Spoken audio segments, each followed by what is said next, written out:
There's a difference between liking a house and actually getting it. Redfin is built to make up that difference and close the gap between finding and owning the home for you. Redfin agents close twice as many deals as other agents. So when you find a home you love, you're not a step behind when it comes to making an offer. That means less watching great homes disappear and more focus on the one you'll call home. Redfin helps turn saved listings into real addresses. Get started at redfin.com. Own the dream. Oh yeah, look at my life. Hey now, yeah. Oh yeah, look at my life out here on the road. Hey now. Hey now!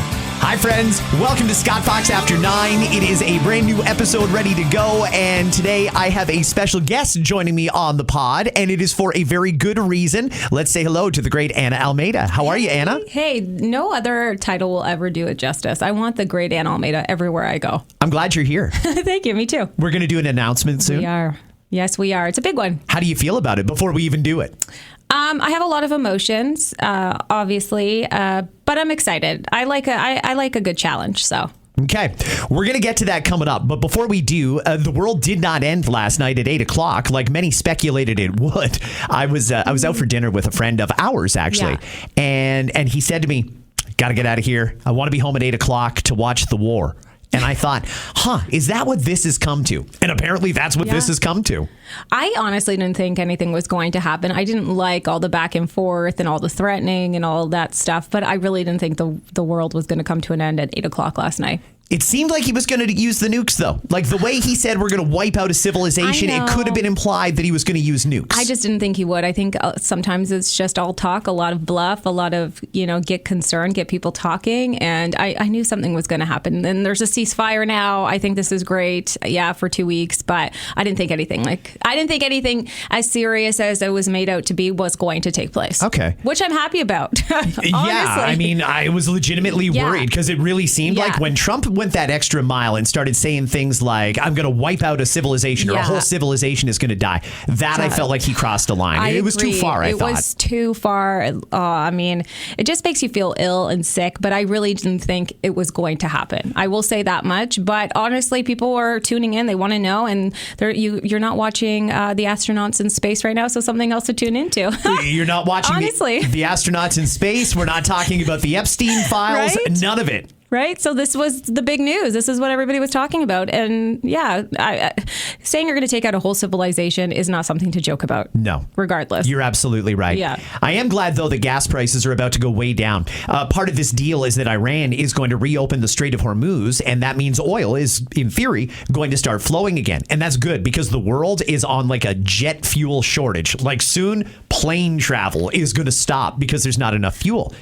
We really got to figure this out because, hey, countries that have oil shouldn't be this reliant on the world prices or on the Middle East. We've got oil in Canada. The U.S. has got oil. This shouldn't really be as much of a problem for us as it is. But it turned into one, and I'm glad to say prices are going to go down. Dan McTagg, who is great, by the way, love Dan, he has calculated the gas is going to go down at least 12 cents a liter on Friday, probably more, and maybe even a cut tomorrow, too. Oh, that would be so nice. I still think we're going to be paying way too much. At least it's not the $2 a barrel for it, or gallon. Before we get to the announcement, I want to run a couple of things by you.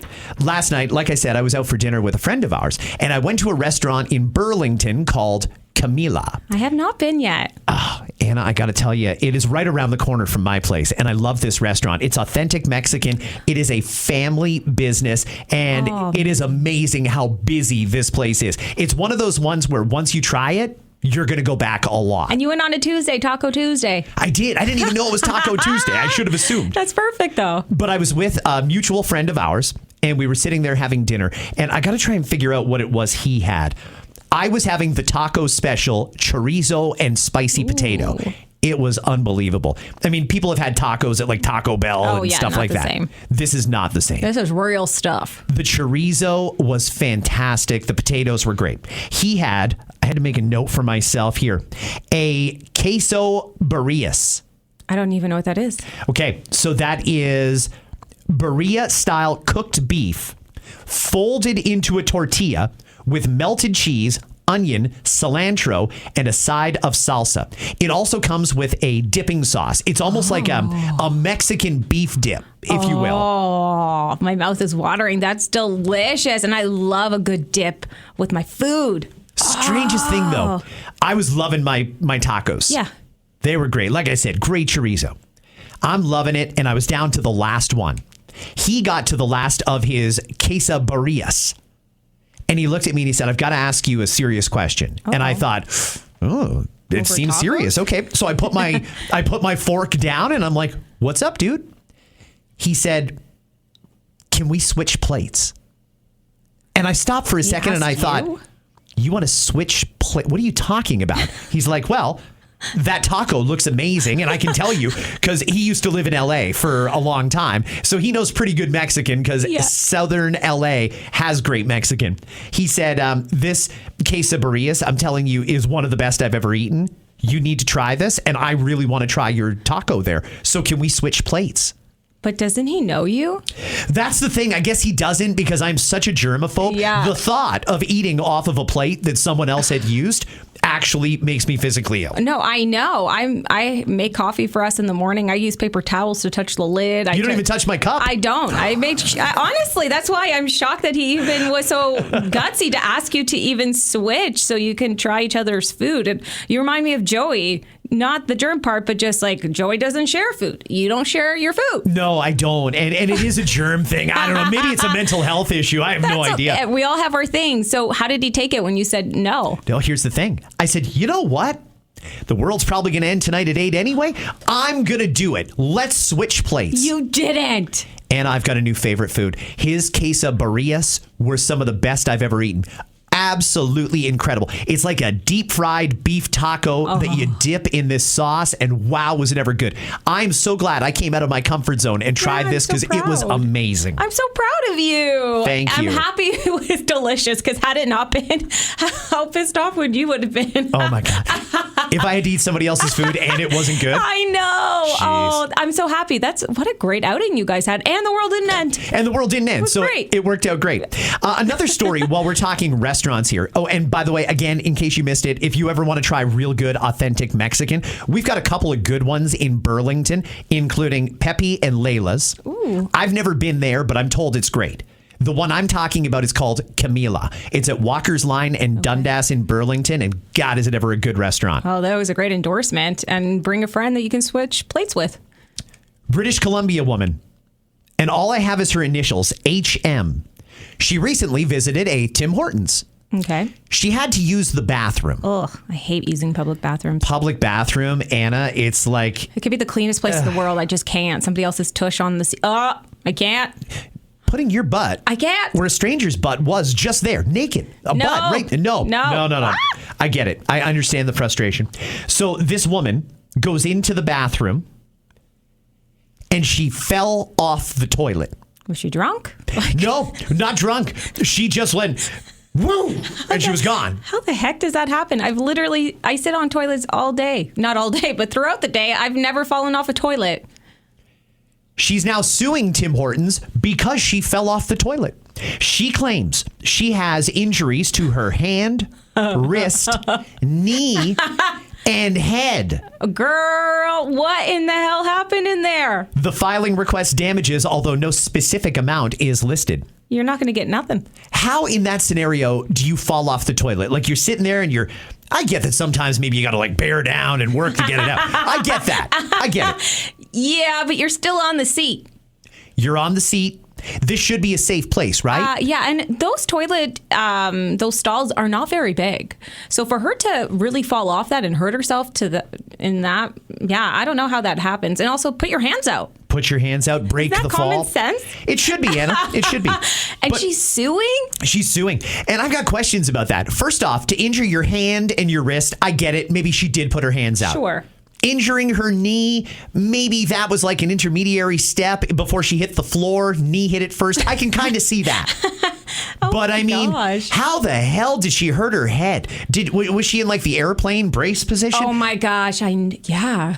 I don't get it. I don't understand how it happened. And then as you're laying there on the floor of the bathroom at Tim Hortons, the floor of the bathroom. Burn it down. You got to get rid of those clothes, right? You can't keep those. You got to throw them out. Oh, that's so gross. No washing machine will ever do a good enough job to convince you to put those clothes back on. None. What a story. And she's Canadian? Yeah. This is killer. So she's laying on the floor there, and probably right away she's thinking, oh my God, I just fell off the toilet. It's Tim Hortons. This is crazy.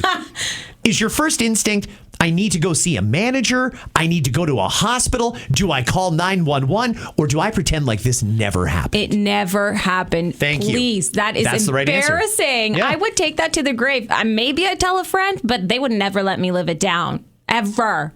I'm never going to be able to look at a toilet seat ever again in that way. Like, how does that happen? I've sat in rickety ones, but I've never fallen off. Like, you're sitting in a chair, essentially.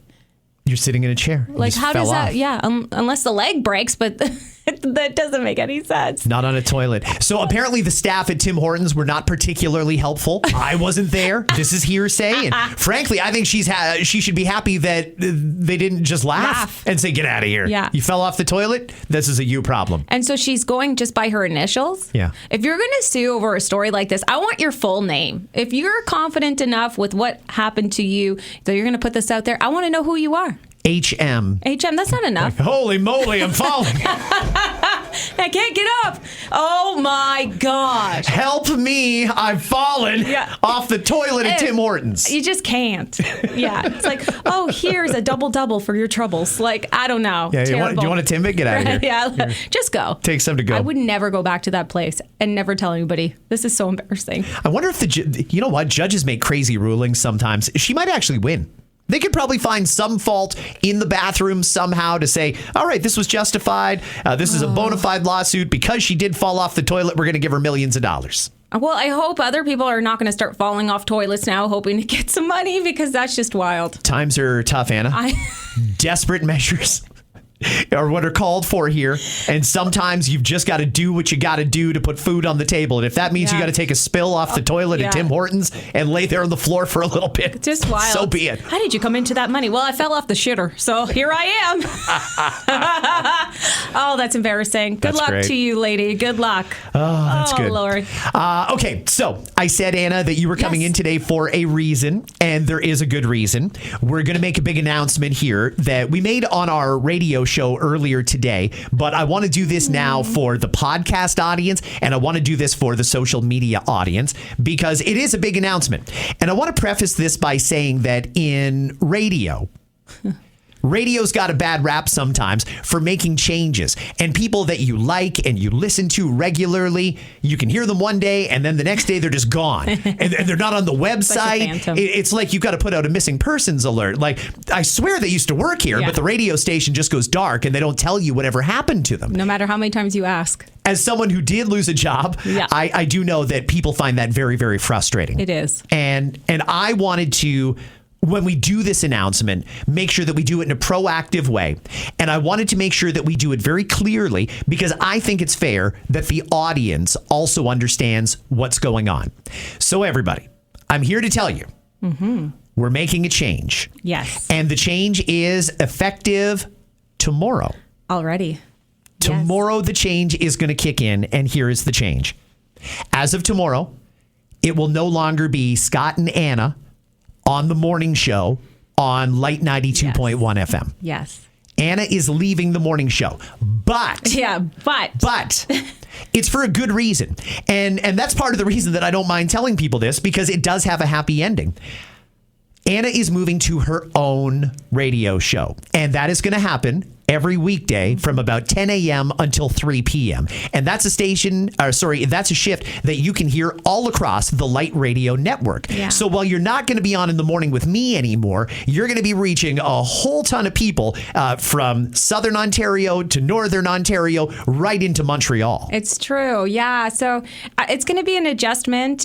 This has been the longest relationship, you and I, that I've had in some time. Not that kind of relationship. No, just partnership in general. So we were coming up to our 1 year, and and although it's going to be different, I'm really excited about the opportunity. I've learned a lot from you this past year. I think had this opportunity if it had been presented to me last year at this time, I don't think I would have been ready. And I feel like because of everything I've learned and I've gained by working across from you, I feel confident in my abilities. And I'll learn even more as I go. And I can sleep in. Suck up! Yeah, you can sleep in. Hey, morning radio. I've been telling people this for years. It will legitimately shave years off of your life. It is not natural to get up at 3 o'clock in the morning every day and to sleep in 2 shifts. I mean, me, I sleep for 4 or 5 hours at night, and then I got to take an hour or 2 nap during the day. And that's just the way it is. Like, I'm broken. If I go on vacation now, I'm the exact same way. I know. I'm always up at the crack of dawn, and then I force myself back to sleep. So that's going to be an adjustment. I've done mornings for so long, whether it was TV before this and then morning radio. So I'm excited. I actually kicked off my radio career doing a midday show. So it's nice that I'm kind of going back to where it all began. And I hope people can tune in 10 to 3. There's still going to be lots of different things that people are used to, like a lunchtime trivia. And I love a good guessing game. So that's going to be a lot of fun. And I get to listen to you in the morning. Hey, that's going to be fun because that's what I remember doing. And now I get to do it again. There you go. That's great. Part of the reason that I wanted to do the announcement in this way is because it's not very often that there's a change announced and everybody keeps their job. I know. And that's one of the happy endings about this, and a testament to the company that we work for. I mean, they really are good people, and they care about putting good product on the radio. So the person who's currently on during the day, Dave Creelman, the person whose shift you're stealing. I got pushed into it. No, I'm kidding. It's a great opportunity for us both. Dave is moving to the afternoon show.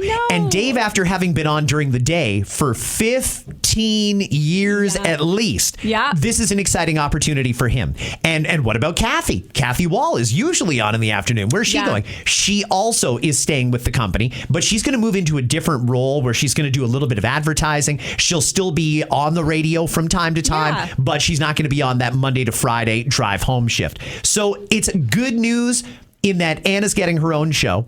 Dave is getting promoted up to the afternoon drive show. Kathy's not going anywhere. And as for me, I'm going to do something that I've never done. I've done morning radio for 27 years, but one of the things I've never done is solo morning radio. And that's a bit of a different thing for me to get used to as well, because, hey, normally I've got you to talk to and we can have conversations about a wide range of subjects. And not that it can't be done, but it's a different way to do it when I'm solo. So I'm going to have to do some work on myself and the way I do things to try and make sure that I get into a place where I can still deliver a great radio morning show before the podcast and stuff like that. I have no doubt. Do you find, though, having done this podcast is a great has helped you in this way? Because you're used to talking, I guess, essentially to yourself in a way. So do you think that's going to help you? Yeah, I do. I think that the pod has definitely helped me. You know what the pod has helped me do is get really comfortable talking about what's on my mind and incorporating feedback from other people, the listeners. You know, I don't take it for granted. The people who hear an episode or they hear what I'm talking about and they think, you know what? I've got to weigh in on that. I'm going to find that guy on Facebook and I'm going to send him a message and let him know that I really liked what he said or I didn't like what he said here. And taking in that feedback really does, A, it humbles you. Yes. And B, it makes you much more open to other perspectives. And I think that lesson that I've learned from doing the pod, I can definitely apply to doing morning radio. Is it talking to myself? I mean, yes, in the sense that there's nobody else in the room, but it's not in the sense that I am talking to the audience. And people should know when they listen, even though it's just me they hear on the radio, it is still very much a two-way conversation. And I can't hear what the person in the car or at home, at work, et cetera, is saying. But I still know that it's a conversation that they can be part of. So it's going to take me a little while to get used to it. It's flexing a muscle that I don't typically use, but it's a muscle I like a lot.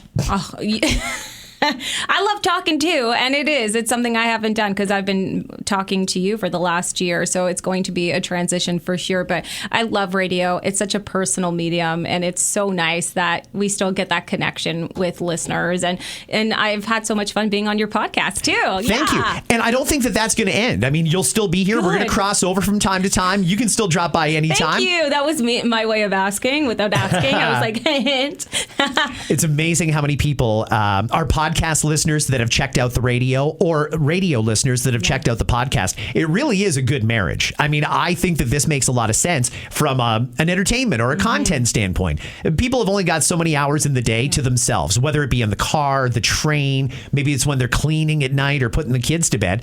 And when you have that dedicated time, you want to hear something useful that you like. And if you can bounce back and forth between radio and podcasts, I think you get the best of both worlds. You nailed it. It's so true, though. And it's that connection and that trust in somebody. And that's what radio really kicked off. And now you're getting that in the podcast world. And obviously with your listeners, I see that firsthand because people message me on your behalf. Oh, sorry about that. Some of them are a lot. I love it, though, because I wouldn't have met them otherwise. So I think that's so nice. That's true. Yeah. Okay, so just to put a bow on this. Yes. Everyone, I'm letting you know that today was the last Scott and Anna morning show, but I'm still going to be on in the morning on Light 92.1 every morning. Yes. Anna is still also going to be on the station, but she's going to be on from 10 a.m. till 3 p.m.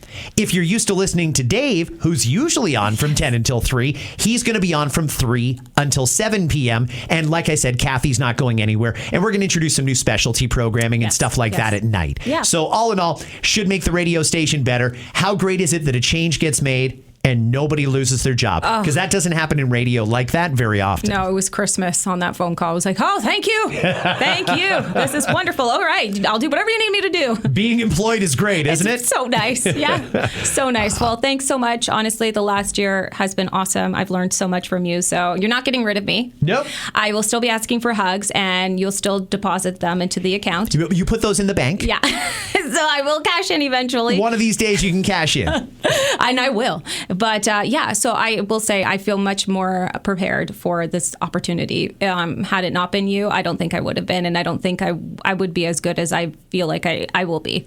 I love that. Thank you. Well, good luck with your new show. This is a big thing. You're going to have a huge footprint in Ontario and Quebec, and I'm excited for you. Oh, thanks, Scott. That means a lot. Thank you. I don't know the other stations on the Light Radio Network. I know there's one in Meaford. Like Meaford, Central Ontario. Yep. What is that? 99.3. Yes, 99.3, and then there's another one in Montreal. I will learn all of this because I hadn't had the You should figure that out before the first show.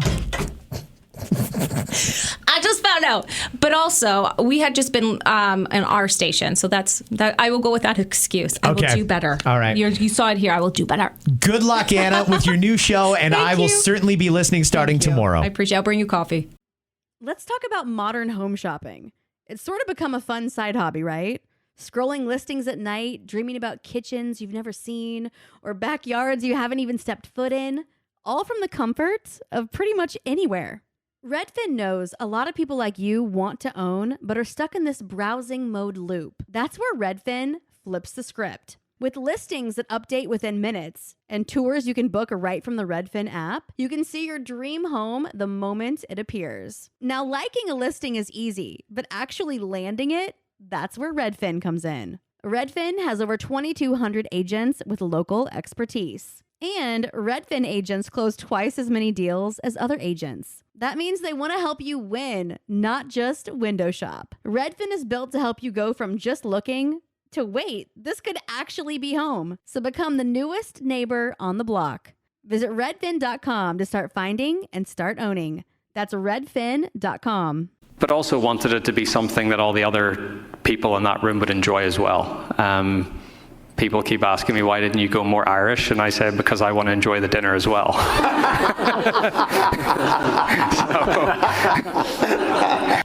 Little bit of Rory McIlroy there. Rory McIlroy is getting ready to play in the Masters, and he is the defending champion, and that means he gets to set the menu for what they're going to be having for that Masters dinner, and it was last night. First off, I'm glad to see Canadian Mike Weir made the picture. If you win even once, you get to always go to the Masters Championship dinner. So Mike is still there, even though he hasn't won in 23 years. Rory set the menu for last night, and wow, did that ever look good. He had elk sliders. special flatbread. He had Wagyu fillets. Looked fantastic. And a little sticky toffee pudding for dessert, too. Congratulations to Rory on putting together a fine menu.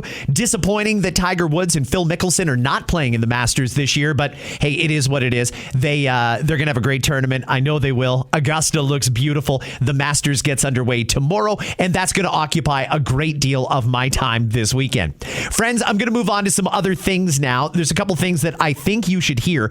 I'm going to be talking about, in particular, two different things on this pod. One of them is a topic that comes up fairly regularly: MAID, medical assistance in dying. Yesterday, Conservative Andrew Lawton, in a committee meeting, was questioning a witness a little bit about MAID. And we learned a few things about MAID, and this kind of adds to the narrative that maybe this program, although well-intentioned, might have gone a little too far.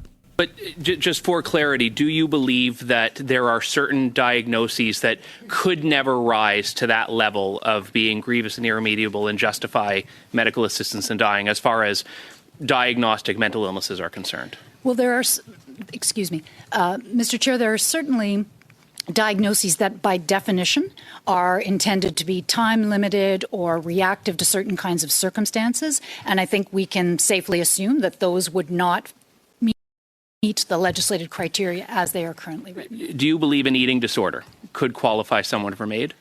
Again, I think the legislation is clear that it really depends on the circumstances of the person. So it could? Potentially. Wow. What do we do with information like that? In theory, an eating disorder could make somebody qualified for MAID. An eating disorder. Is that really what we asked for MAID for? I thought MAID was meant to be the ultimate in compassion. Someone has a disease or a condition that cannot be cured. They're going to be living a life in pain, and they make the conscious choice, while they can, that they would rather end their life than suffer any further. Now, that is for diseases that we can't cure. That is for inoperable conditions and things like that. This was supposed to be a special circumstance, not the norm. But it's incredible how many Canadians are dying from MAID. And great job to Andrew Lawton. He brings that up a lot because it's clearly an issue that he cares about. And frankly, I think all Canadians should. Are some of the reasons that people are being given MAID, and in some cases, the same day you can get MAID, are some of those bona fide reasons to end somebody's life? There is some variable there, but if what you're suggesting is, the standard suite of recommended treatments, that's what people ideally would have, absolutely. But choice, shock therapy, I know, is something that someone may find to be very helpful for them. Someone else may be put off by it. Would you ever suggest that a patient has to try that if there is a legitimate justification to use that therapy for their condition? Or would you say that a patient has a choice to say, no, I don't want that treatment, even though it's available, I'd rather go through the MAID process? Yeah, that's a really good point. I mean, people always have a choice if they are capable to refuse a recommended treatment. That is the state of consent and capacity law in this country. But that doesn't make the person automatically eligible for MAID, if that's what you're getting at. Would it make them ineligible for MAID if they did not want to try a treatment that a psychiatrist thought could help them? Yeah, so again, I think we're in the hypothetical here. I think if in the context of a clinical conversation about treatment, it was clear that ECT, electroconvulsive therapy, was an appropriate treatment for that person's condition. They hadn't tried it, and there was no reason not to go forward. And the person was saying, look, under no circumstances will I have it, insist on having MAID. I think it would be fair for the assessor to say, I can't find you eligible in this circumstance, but perhaps at a later time we can talk about this again. On the other hand, if there was a good reason not to go forward with ECT, there was some risks in terms of the person's health, or just to take a kind of hypothetical scenario, someone who is a lifelong activist against ECT, would it be reasonable to force that person to do something that they, for moral or other reasons, were just in disagreement with? That might be a situation where you would say, no, it's not reasonable to try to force that person to undertake that. So I think there's a lot of individual variation. We've each done a hypothetical now. Thank you. That was, again, Andrew Lawton, a Conservative member of Parliament, questioning Dr. Mona Gupta at a committee hearing yesterday. I'm not really sure that we got an answer, though. I'm not really sure, because I think what most Canadians want to understand is, how is MAID being applied? Can someone just go in and say, I want to die, and the doctors will help them end their life?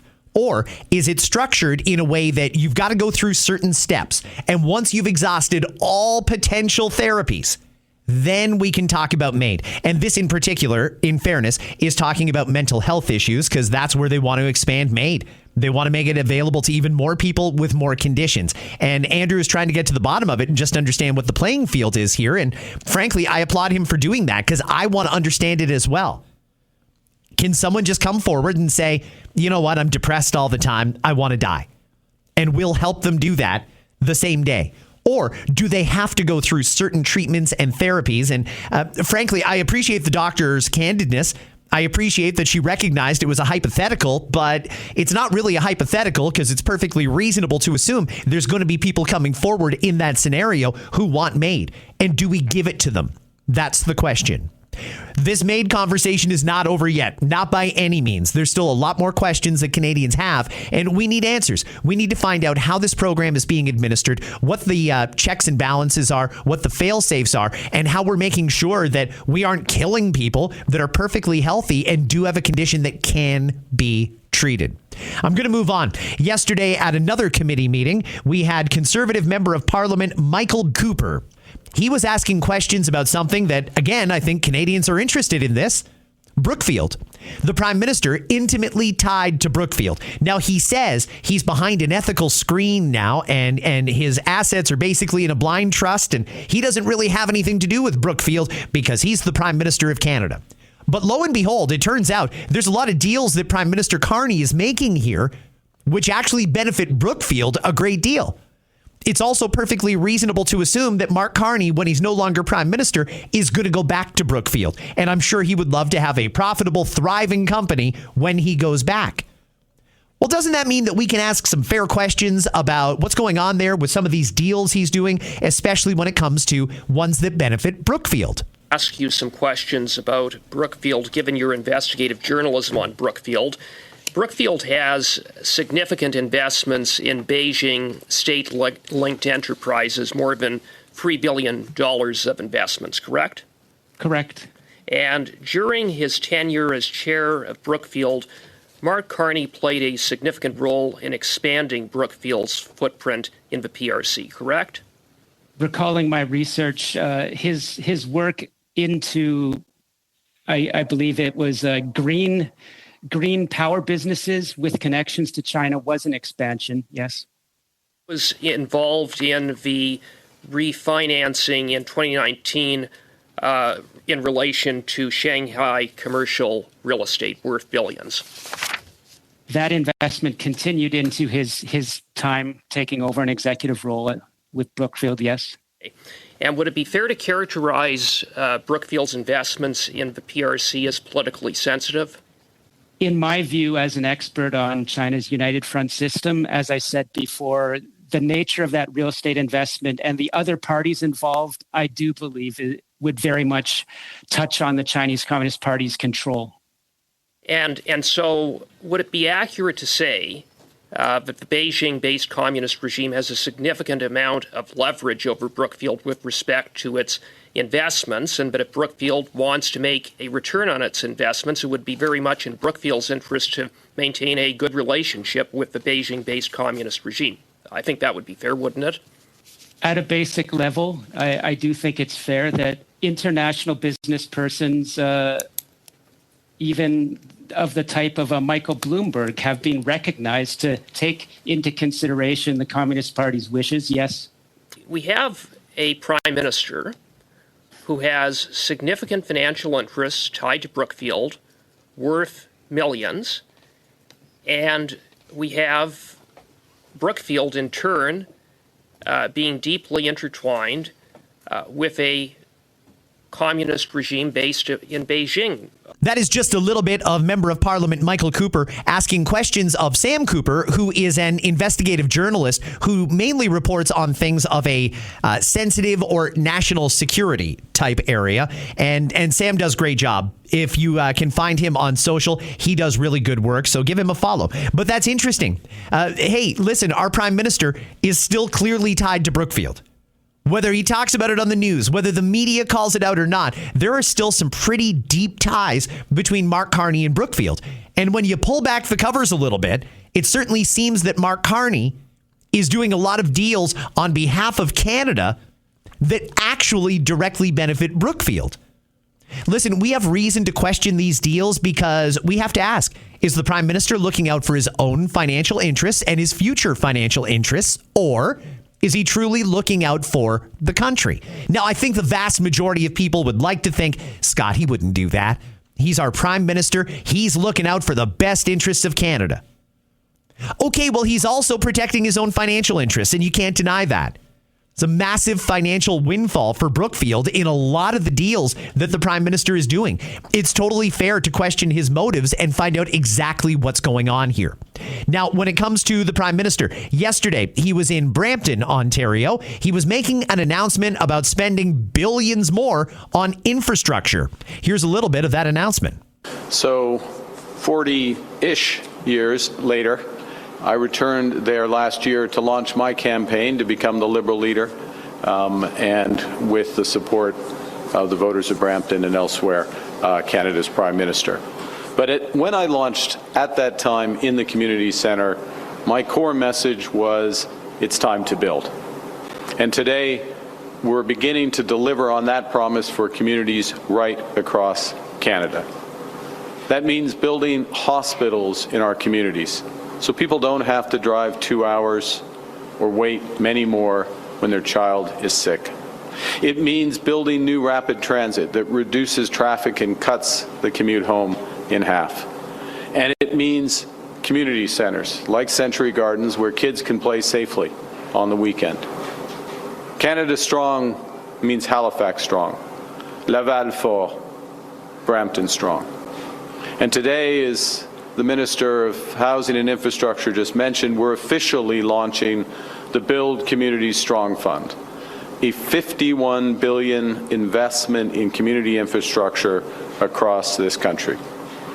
We're partnering with provinces, territories and municipalities to build local infrastructure, from better hospitals and public transit to new community centres. All of these, by the way, are municipal and provincial responsibilities. I'm not sure why the taxpayers are paying $51 billion, but hey, I got to assume somebody's getting rich here. There's no reason to think somebody isn't, or that this will never happen anyway. We all know and understand the MO on this government. Lots of announcements, very little follow through, takes forever to get anything done, if it gets done at all. I have no doubt in my mind that that $51 billion is going to get spent very, very, very quickly. I have no doubt some people are going to get very, very, very wealthy.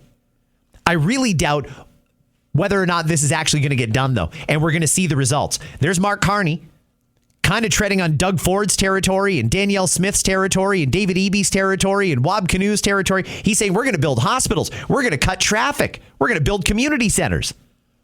I really don't know why the federal government's getting involved. I'm really not sure. They've got other things to do, and frankly, they haven't followed through on any of those things. We're still waiting for a lot here in this country. It seems like they're really just sort of spinning their wheels here. This is going to be a lot of money wasted, a lot of it.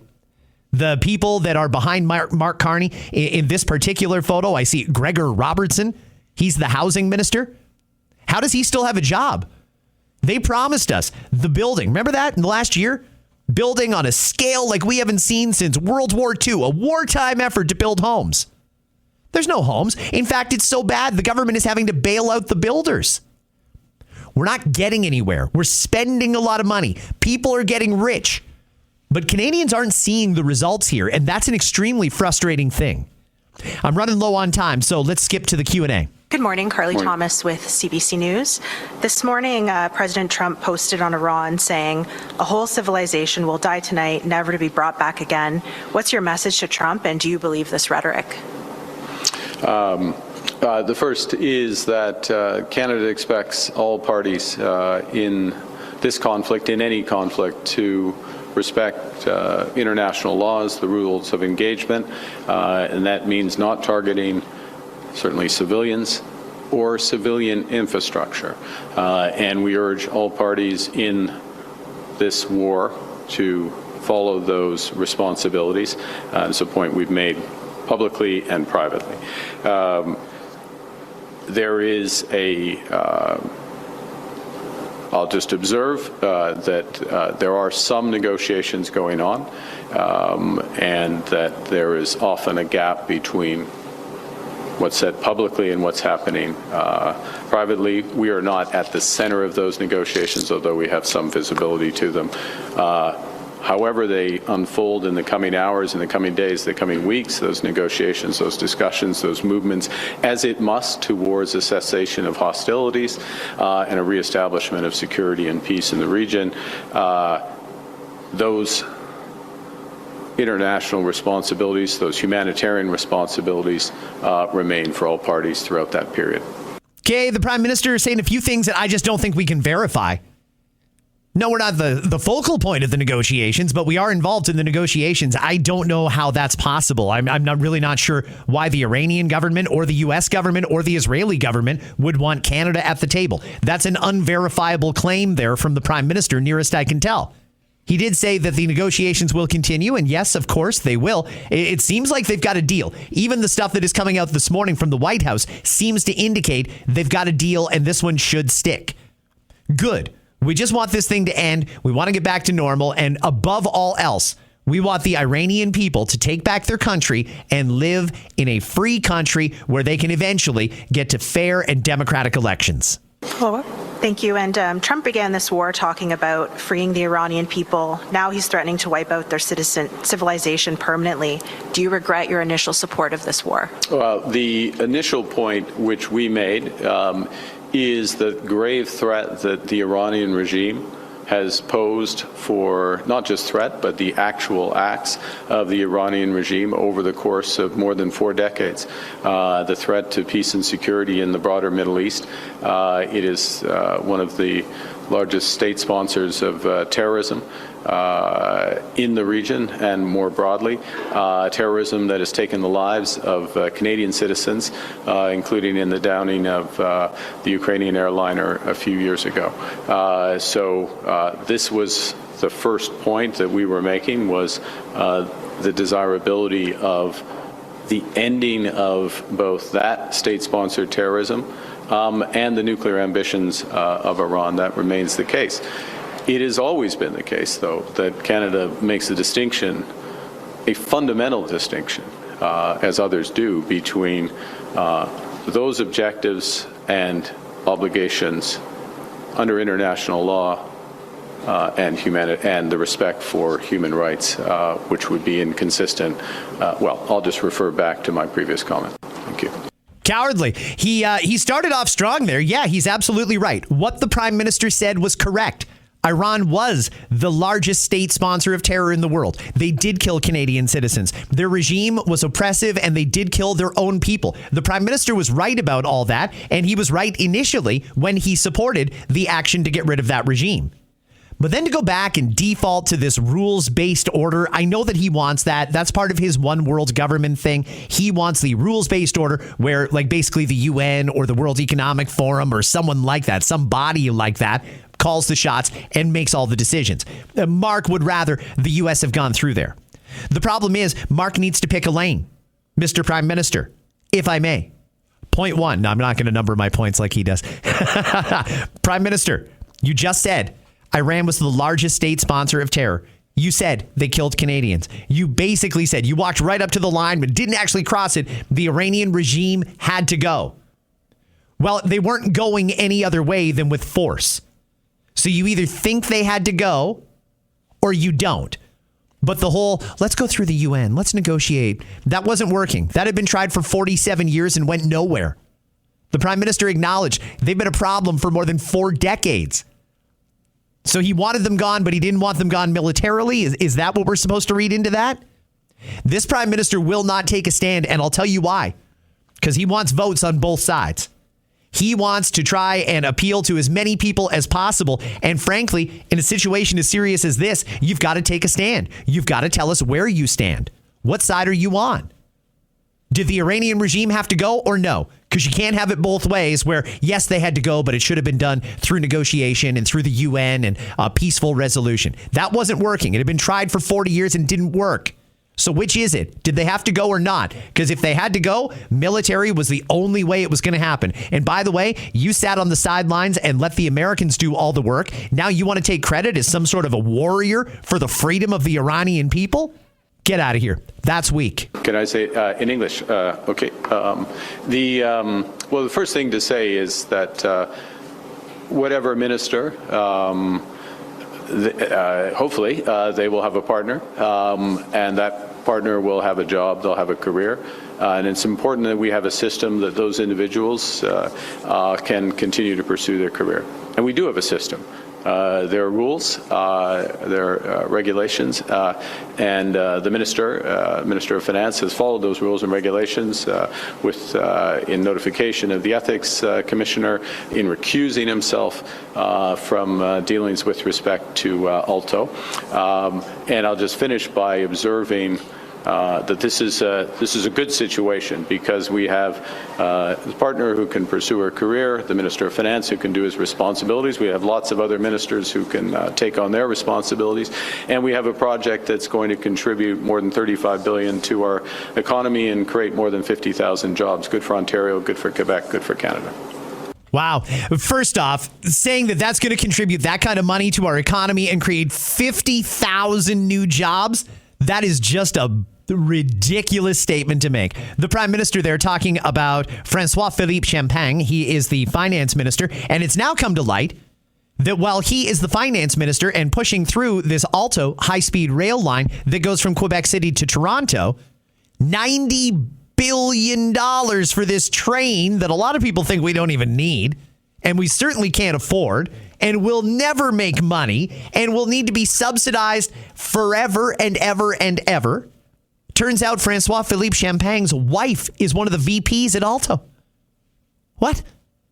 And the Prime Minister is dismissing it. He recused himself. The ethics person, they don't really have a problem with it. How can the ethics person not have a problem with that?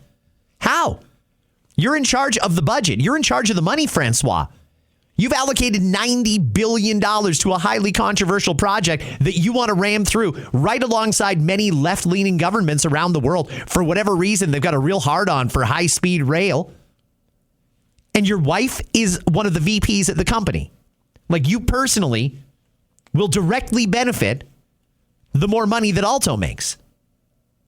This is bananas. How the ethics commissioner could reasonably come to any conclusion like they did that this isn't a conflict is actually crazy.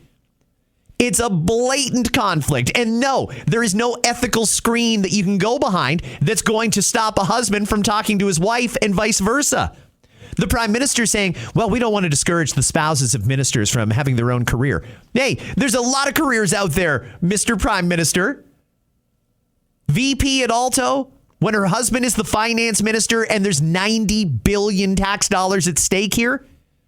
This is not okay at all. Next question. Merci, Prime Minister. Irep Çakır with Turkish Voice of Canada. I had a very well structured question for this morning, but then I ran into one of my neighbors while walking our dogs in the morning, and I asked her, what would you ask to the Prime Minister this morning? I'm going to meet him in Brampton in a couple hours, I said, and she's a very well education, had a very well education. She's in the aviation industry, and she asked, well, I don't know why, because of a war in Iran, which is not our war, our gas prices are skyrocketing. Don't we have so much gas and oil, and yet I am almost paying $2 at the pump? Why is this happening? So what is your answer to the everyday Canadians on that matter? First off, a fantastic question. Yes, we have a ton of oil in this country. So the third or fourth largest oil reserve in the world. Why on earth are we paying $2 a liter, basically, and in some parts of the country it is $2 a liter?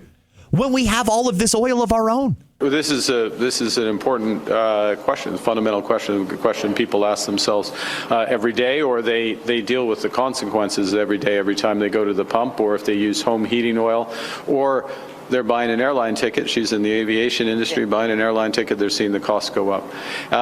And I mean, the short answer is because there's a global market, and those countries that have lots of oil and gas see their prices go up alongside with those who don't have that oil and gas. It's the same shifts up in prices in the United States as well. The United States has a lot of oil and gas as well. And so the question becomes, and this is what the government's focused on, is how long is this going to persist? And what can we do to help cushion the blow for Canadians? And that's something we're looking at. Thank you. So he understands the problem but has no solution. Hey, listen, it was proposed last week by the opposition. Cut the gas tax. Many, many, many other countries, including European ones, have cut the gas tax because gas is way too expensive. The Prime Minister could do that. He's making millions of dollars more than he even budgeted for because of these high gas prices, because the tax goes on the total. So as the price goes up, the government gets more money. How is he not ready for that question? How is he not ready with a plan ready to go? We're going to cut the gas tax till at least Labor Day and we'll reevaluate after that. That would make a lot of sense. Where is the announcement? What do you mean he'll get back to you? They're thinking about it. Weak, friends. All right, that's going to do it for me today. I appreciate your time. Thanks for checking out this episode of Scott Fox After 9. I will have another brand new episode coming your way tomorrow, and I'll leave you with Pat James and the whole truth. Hey now.